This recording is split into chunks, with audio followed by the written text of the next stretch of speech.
आदत ही आदत है। क्यों नहीं मंत्री सुमंत, जब तुम जैसे मेरे प्रधानमंत्री हैं तो प्रजा को संकट हो ही कर सकता है। ठीक है राजा।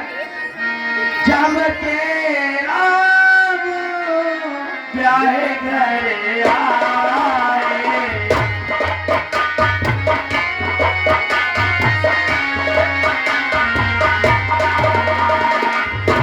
तेरा भिमारे मोरे आए।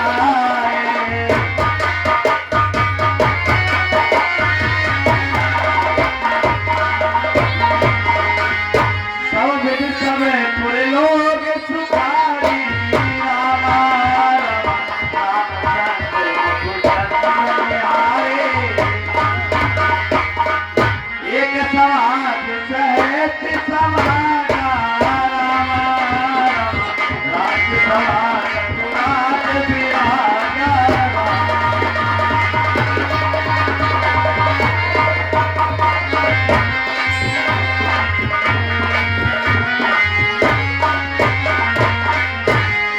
राय सुभाय मुकर कर लीला रामा रामा बरत कटे सब कीना।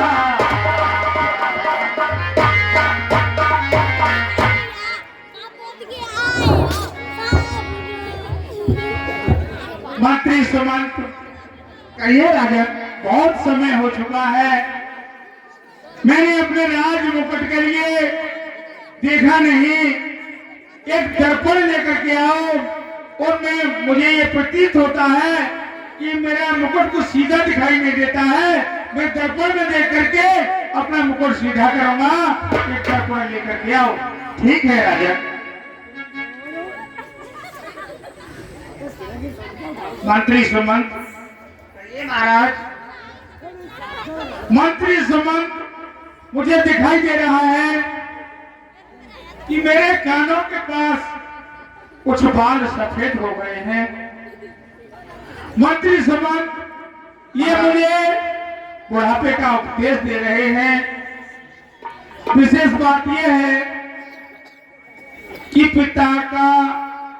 पिता के समान अगर उसका पुत्र हो जाए, पिता का जूता पुत्र के पैर में आने लगे तो पिता को अपना अधिकार पुत्र को दे देना चाहिए। समय रहने से पहले ये कार्य करना चाहिए। पुत्र कार्य संभालने लायक हो जाए तो उसके लिए कार्यभार से सौंप देना चाहिए। विचार उड़ आने को सुधन सो अवसर पाए। प्रेम पुलकित ने मुदित मने गुण सुनाओ। मंत्री सुमंत, अब मेरे मन में एक विचार आ रहा है। क्या विचार है? कि मैं गुरुदेव के पास जाकर के इस समस्या को रखूं और गुरुदेव भी इसका उपाय बताएंगे कि मुझे क्या करना चाहिए। ठीक है राजा। तुम राजकार्य के लिए देखना, मैं गुरुदेव के आश्रम के लिए जा रहा हूँ। ठीक है महाराज, जैसी आपकी आज्ञा।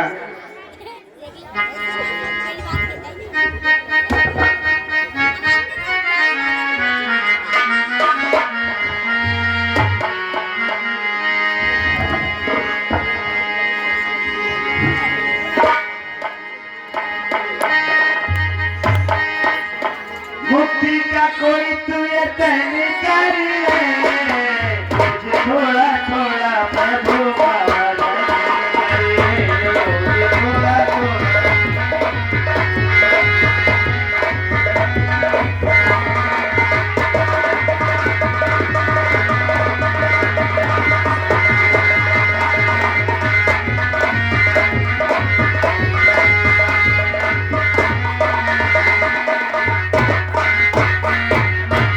गुरुदेव दास प्रणाम करता है आपको।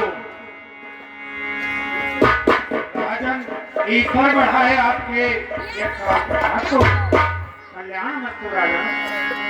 कहिए, अचानक आश्रम में कैसे आना हुआ? क्या कारण है राजन? बुराहे भुआलो सुने मन लाल।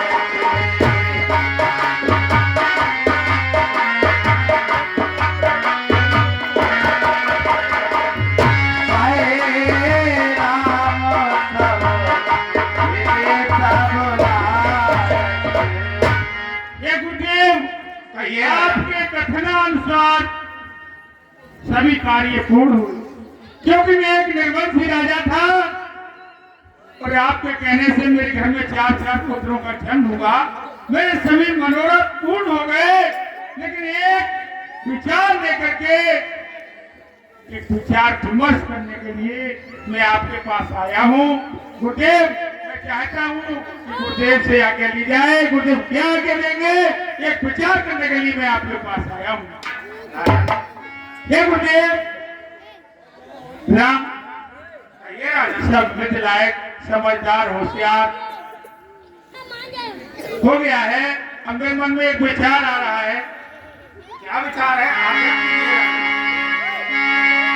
अब अभिलाष एक मन मोर,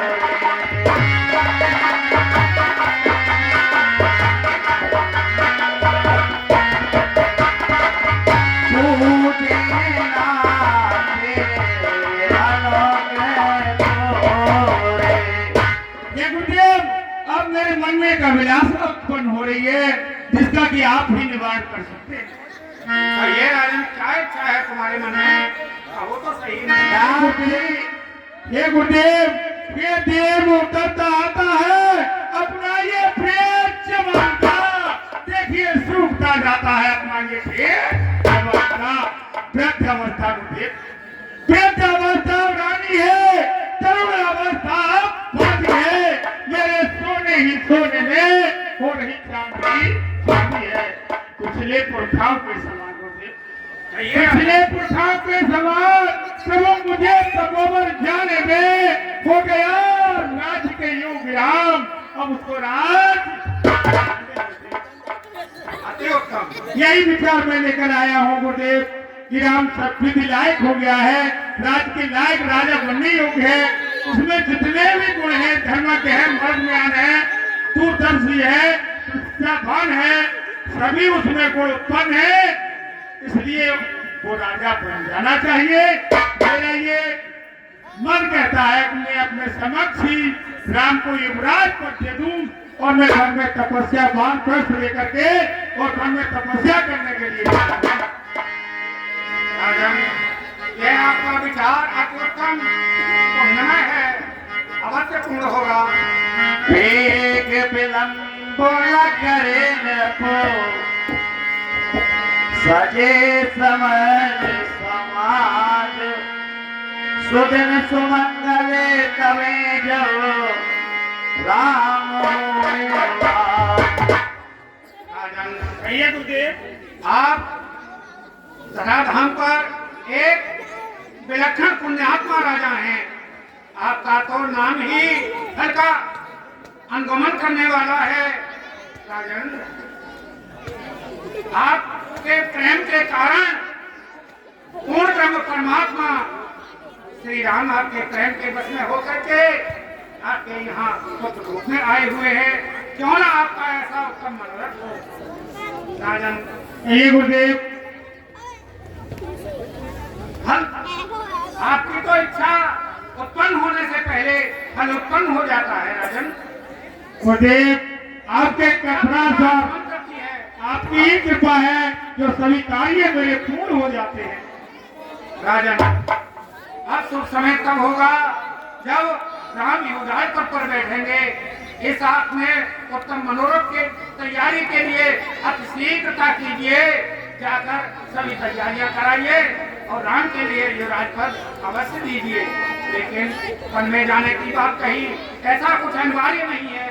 भगवान का जप तप आराधन तो घर में बैठकर भी किया जा सकता है। गुरुदेव, आपका कथन सही है। मैं आपसे आदेश यही लेने आया था कि शुभ समय कब है जब मैं भगवान की इस मंगलकारी नगर के लिए समय रख सकता हूँ। राजन, इस शुभ कार्य के लिए कोई भी समय देखने की आवश्यकता नहीं है। हर समय, हर पल, हर घड़ी शुभ ही शुभ है। आप अपनी जाकर तैयारी कराइए। राजन, कहिए गुरुदेव। राज्याभिषेक हेत सभी सामग्रियां, सभी वन्य औषधियां एवं समस्त तीर्थों का जल मंगा कर एकत्रित कर लीजिए। ठीक है गुरुदेव जी, ऐसी आज्ञा। मैं जाता हूँ, पूरे नगर को पूरी तरीके से सजवाता हूँ और सभी तीर्थों का जल एकत्रित करवाता हूँ और गुरुदेव अति शीघ्र ही राम के राज तिलक की तैयारियां करवाता हूँ। आइए राजन। गुरुदेव दास प्रणाम करता है। आप है आपके यश और प्रताप। मोदी की महीपति मंदिर आए,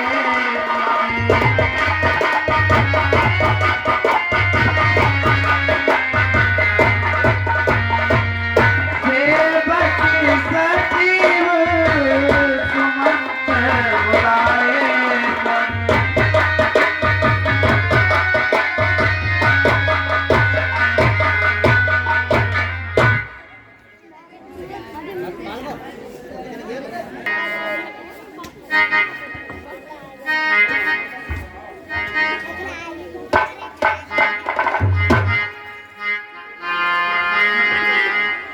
मंत्री सुमंत, एक मैंने विशेष प्रयोजन के बारे में सोचा है।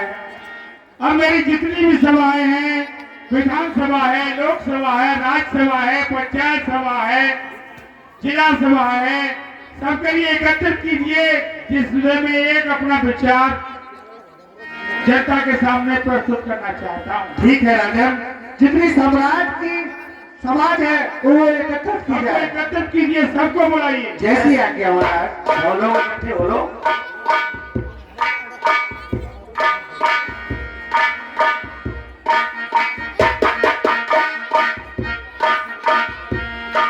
जो पाचे मती लागे मीठा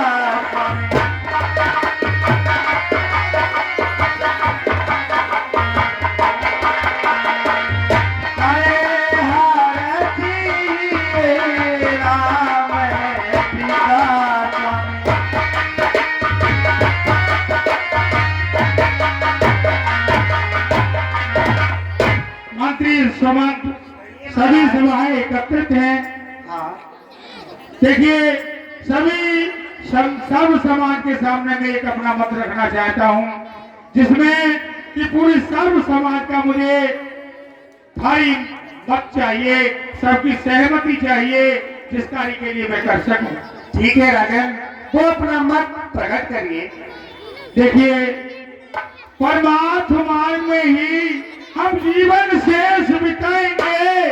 अब तुम्हारे रामचंद्र शासन का कार्य चलाएंगे। हे राम मधुर भाषी, निर्मल न्यायी गुण निधान भी है।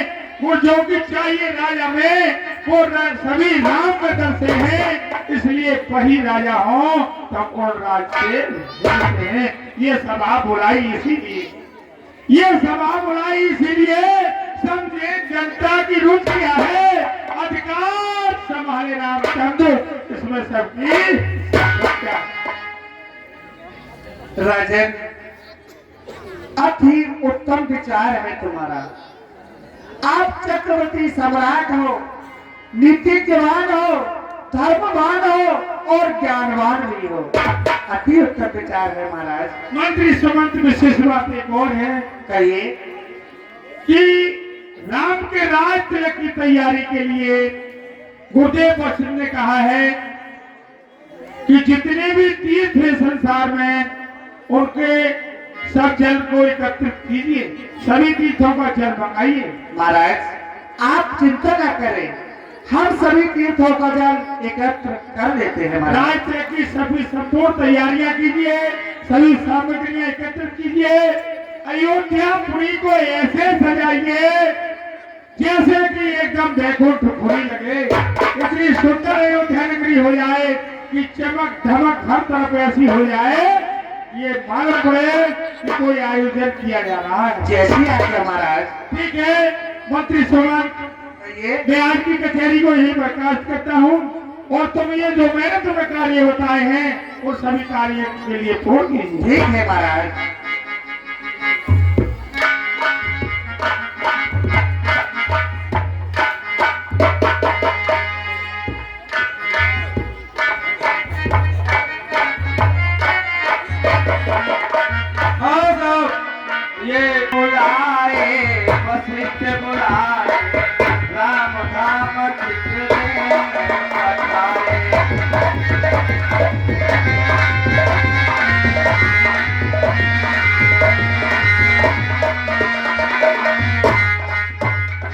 समय महाराज एक विशेष बात रह गई। कहिए। मेरा आदेश है कि गुरुदेव वशिष्ठ को शीघ्र ही दरबार में बुलाकर लेकर आइए। जैसी आज्ञा महाराज।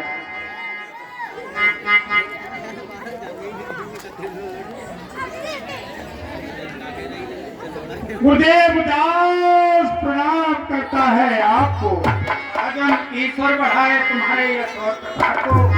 कहिए मुझे किस कारण से बुलाया है, क्या प्रयोजन है, बताइए राजन।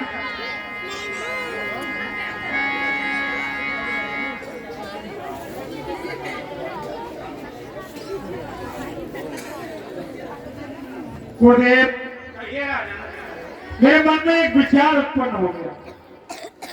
क्या विचार विचार ये हुआ कि मैं राम को राज तिलक करने के बारे में मैंने ऐलान करा दिया। राम बहुत ही समझदार है, समझने वाला है, उदार हृदय वाला है।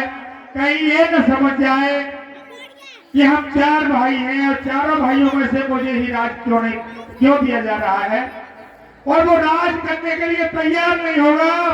कह देगा कि मैं इस राज के लिए नहीं करता, मेरे भाइयों को राज किसी को नहीं दिया है, एक साथ जन्म हुआ है, सभी कार्य एक साथ ही हुए हैं, तो मुझे ही राज क्यों दिया जा रहा है। हो सकता है कि राज को वो त्याग सकता है। आप इसलिए सत्य है राजन। गुरुदेव उसको जाकर समझाना कि ये राजा ने राज पर जो तुम्हें दिया है वो तुम्हारे लिए ही है। इस राज कार्य करने से बहुत धर्मशील कार्य होंगे, तुम राजपद के लिए तैयार हो जाओ। कहीं ऐसा ना हो वो कहने लगा मैं राज कार्य नहीं करता, सारा कार्य बिगड़ जाएगा। ठीक है राजन, मैं आपके कथनानुसार शीघ्र राम के भवन में जाता हूँ और उन्हें जाकर के प्रेरणा देता हूँ, समझाता हूँ। ठीक है गुरुदेव, इस तरीके से समझाना वो राज्य के लिए अब शीघ्र ही तैयार हो जाए। गुरुदेव दास प्रणाम करता है आप। प्रणाम राजन।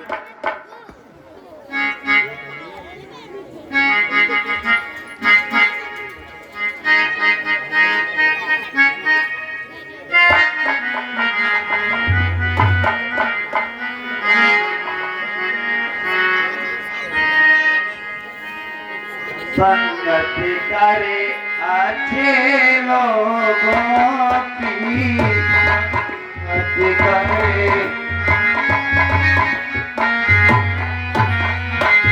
दबा मिल जाएगी सभी लोगों की।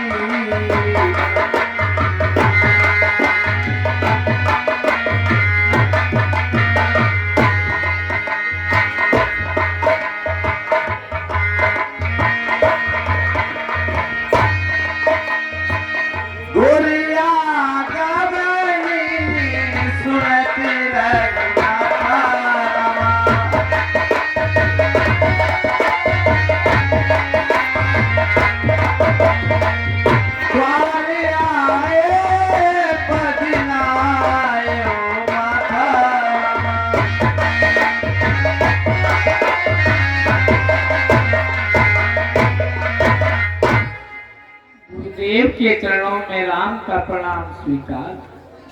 चिरंजीवी भव प्रिय राम, कल्याण मत तो।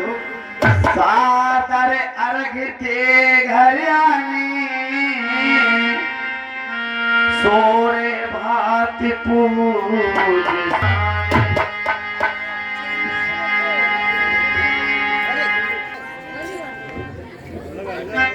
गुरुदेव कहो प्रिय राम। आसन ग्रहण कीजिए।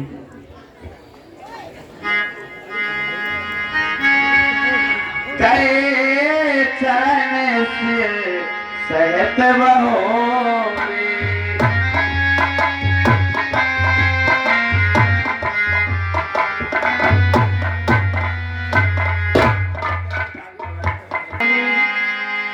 सेवक के घर पर आना हर प्रकार से मंगलमय होता है। और गुरुदेव आप दास को ही संदेश भेज देते, मैं आश्रम में ही आ जाता। गुरुदेव आपने कष्ट क्यों किया, आने का क्या कारण है मुझे बताइए गुरुदेव। प्रिय राम सुनिए, सेवक सदन स्वामी आगवनु मंगल मूल अमंगल गवनु। ये गुरुदेव, कहो प्रिय राम। आपका यहाँ आना मंगलमय हुआ, हर प्रकार से मेरा कल्याण हुआ आपके यहाँ आने से। अब मुझे क्या क्या है तो कहिए। आयसी होई करो गुसाई,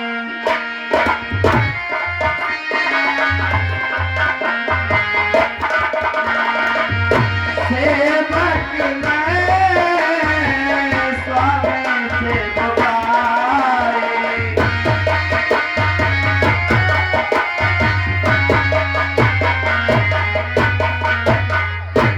गुरुदेव, कहो प्रिय राम। अब मुझे सेवा बताइए, मैं क्या सेवा करूं। प्रिय राम, मेरे आने का प्रयोजन सुनिए। धूप सजे हो अब से कसमा दूरा,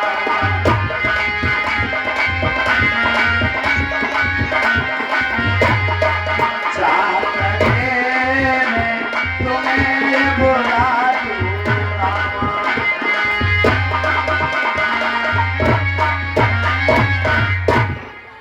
प्रिय राम, तुम ऐसे मर्यादा पूर्ण वचन क्यों न कहोगे?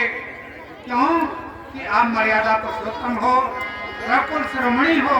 सुनिए, महाराज अयोध्या नरेश ने आपके लिए राजपद देने के लिए सभी तैयारियां कर ली हैं, सभी व्यवस्थाएं तैयार कर ली हैं। मुझे आपके पास राज्य कार्य ग्रहण करने के लिए, राजभार ग्रहण करने के लिए आज्ञा देने एवं उस सूचना को समझाने के लिए भेजा है। प्रिय राम, राम करो सब संयम आगो रामा,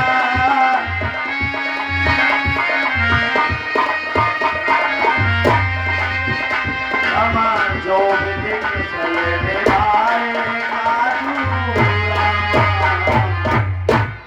प्रिय राम, कहिए गुरुदेव।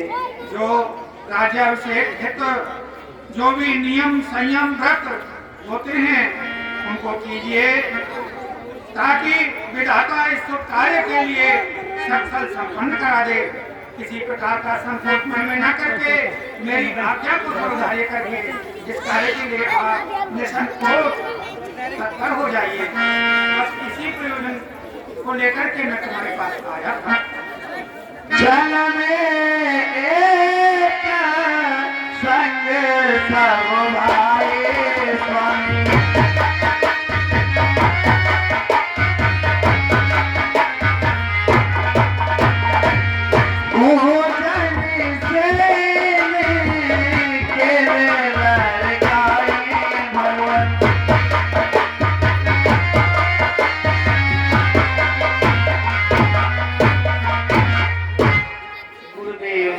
प्रिय राम,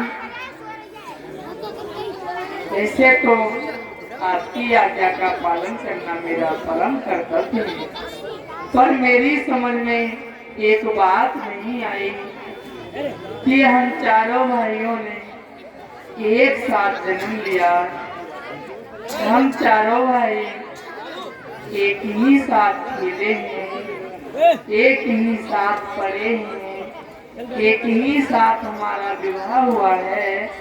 तो गुरुदेव, पूज्य पिताजी ने राज देने के लिए मुझे ही क्यों कहा है, ये मेरी समझ में नहीं आया। गुरुदेव, मेरे भाइयों को क्यों नहीं कहा? भरत बड़ा सुशील है, बड़ा धर्मात्मा है, उसको क्यों नहीं कहा?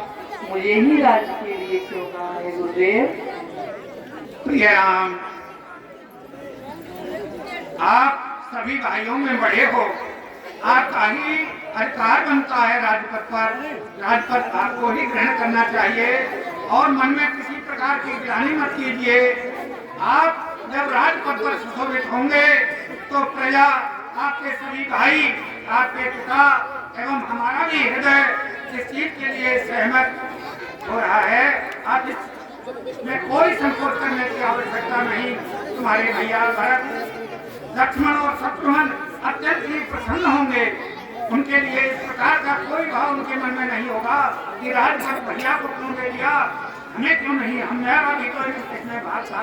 ऐसा है कुछ मन में मत विचारिए, उन्हें परम प्रसन्नता होगी। मेरी आज्ञा है, मैं आश्रम के लिए चलता हूँ और कल पुनः आऊंगा। आज आप पूर्ण संयम नियम के साथ रहिए, कल आपका राज्याभिषेक होगा। जो आज्ञा गुरुदेव, गुरुदेव के चरणों में राम का प्रणाम स्वीकार। कल्याण मत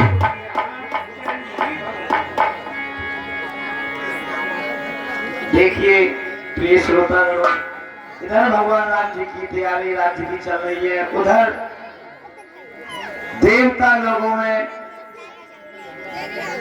देवता लोग विचार कर रहे हैं कि अगर भगवान जी को यहाँ पर राज तिलक हो गया तो इन राक्षसों का विनाश कैसे होगा।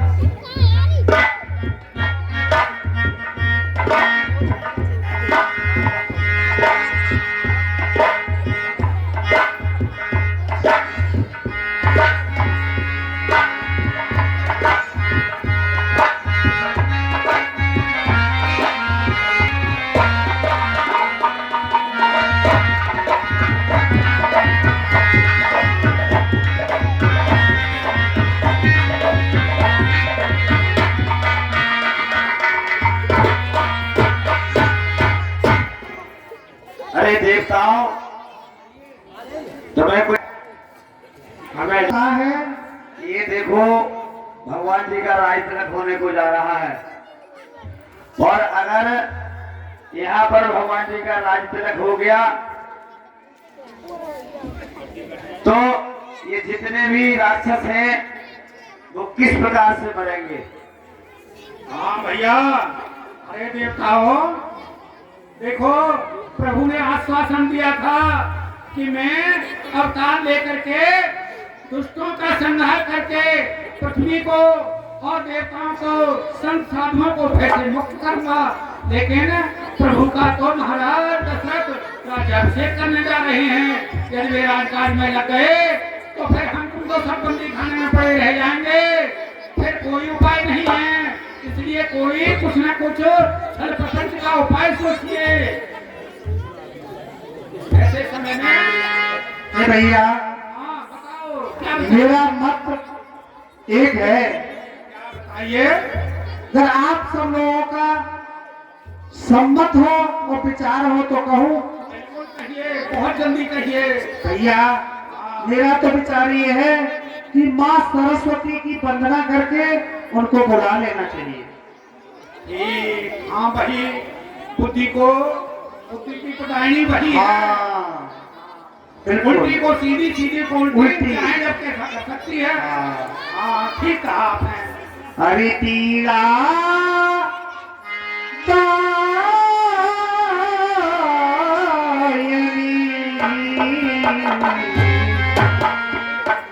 और नीति करे बारंबार।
लाडली, हमारे करुण पुकार सुन करके जल्दी प्रकट क्यों नहीं होती? हमारा जीवन तो ज्यों का त्यों संकट में ही पड़ा रह जाएगा। सारथी बोले विनय सुरे करे,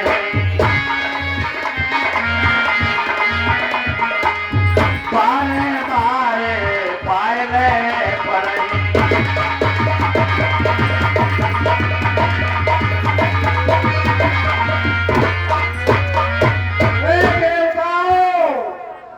मुझे क्यों पुकार रहे हो? क्या बात है? कहो। अरे मैया सरस्वती, बोलो। हमारी पुकार सुननी तो हमारा प्रणाम स्वीकार करो सबसे पहले। कुशल मंगल रहो, तुम्हारे कंठ पर मैं सजे विराजमान रहूं। सुनो मैया, कहो। एक विशेष कार्य से हमने तुम्हें याद किया है। क्या कार्य है बताओ? देखो, दुष्टों के अत्याचारों से साधु संत देवता सब अकुलाए घबराए हुए हैं। पृथ्वी माँ इस दुराचार के भार से रसातल को जाने वाली थी, लेकिन भगवान ने आश्वासन दिया था कि चिंता मत करो, मैं अयोध्या में अवतार धारण करके आऊंगा और दुष्टों का संहार करूंगा। लेकिन उन प्रभु का तो राज्याभिषेक होने जा रहा है। यदि राज्याभिषेक हो गया तो राजकाज में लग जाएंगे और हम सब देवता यूं ही बंदी खाने में पड़े रहेंगे। इसलिए माँ कोई ऐसा उपाय करो जिससे कि भगवान का राज्याभिषेक न हो करके वनवास हो जाए और वन में जा करके ये दुष्टों का संहार करें, तभी हमारा उद्धार संभव है। मैया, ये कार्य तुम्हारे हाथ में है।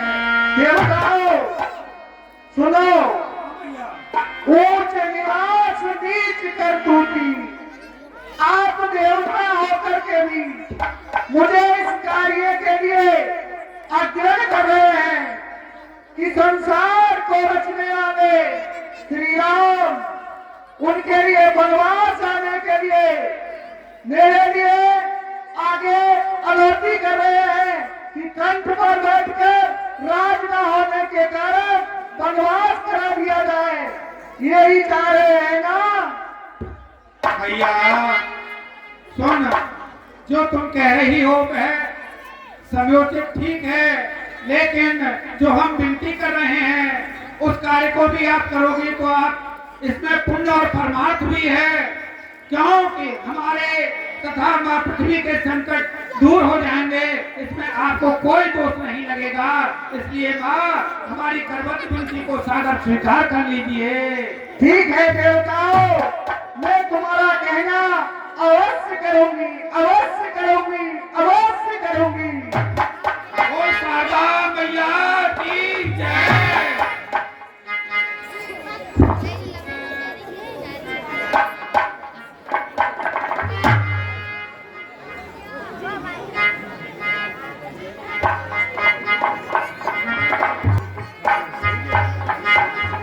राम मंदिरा मंद मते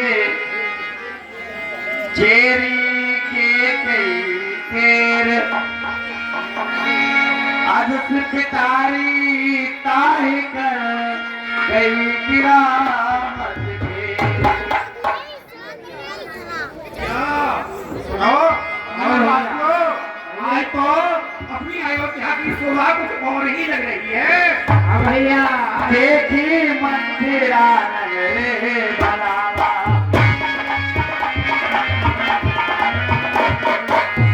मंदिरे मंगले बाजी बनावा।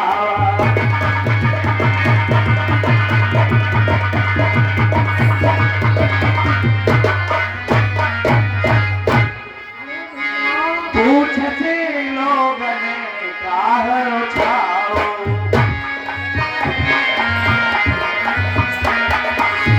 लोग राम तिलके सेवा परे राओ।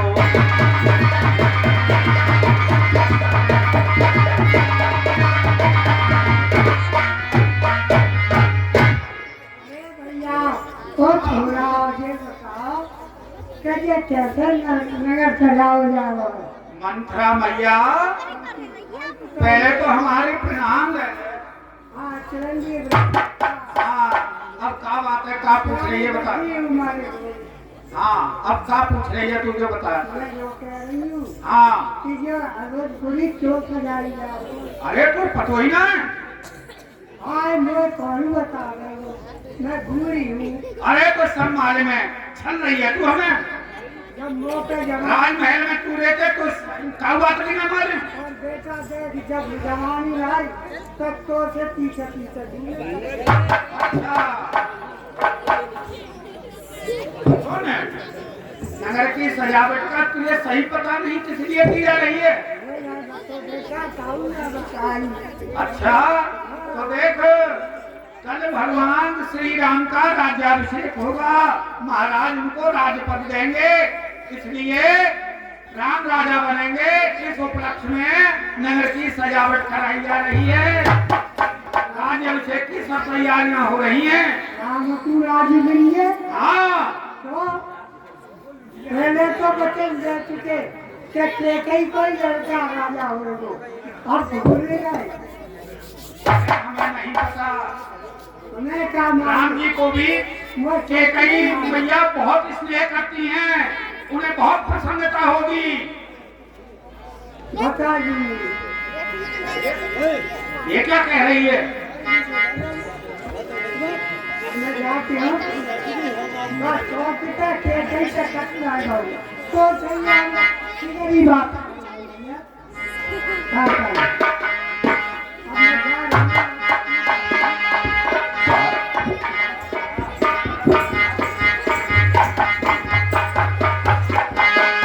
भरते माथ पे गरीब ने